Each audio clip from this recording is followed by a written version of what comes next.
Well, buying a house often means saving for a long time for that down payment. And when that's done, there's this real sense of relief, right? Well, Fox 5's I-Team's Dana Fowle says too often first-time home buyers find out about another unexpected cost. And this one can really hurt if you weren't prepared for it. Oh, yeah, the closing costs. Yes, indeed. Yes, if you have bought a house before, you are well aware of this. Coughing up right there at the end, more money.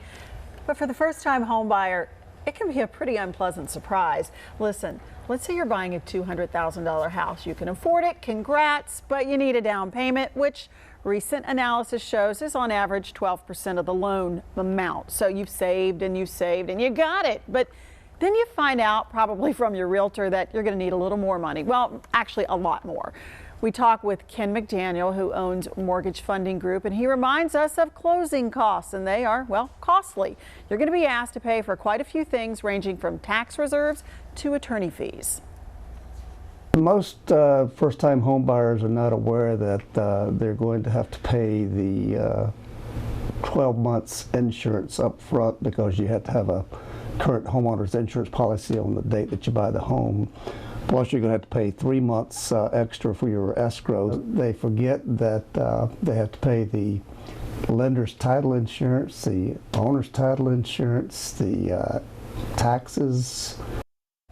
Seems like he was going on and on there, didn't it? Because he is. There are a few things rolled into that. That's a lot to remember. So let's do some math here to give you an idea of what these closing costs come out to in a house like the one we've discussed. So let's take a look at this $200,000 home. The figures we talked about, you're probably looking at a $24,000 down payment, and now closing costs, which are on average about 3%.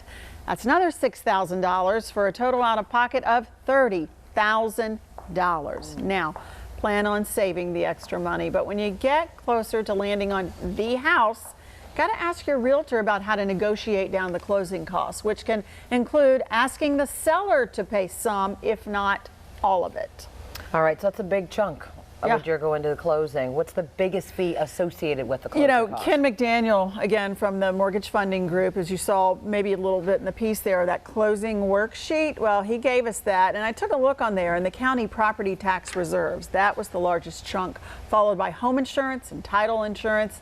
It all adds up. Lots of insurance in there. Yes, indeed. You've got to be prepared, save up even more than you need. All right, good information. Thanks, Dana.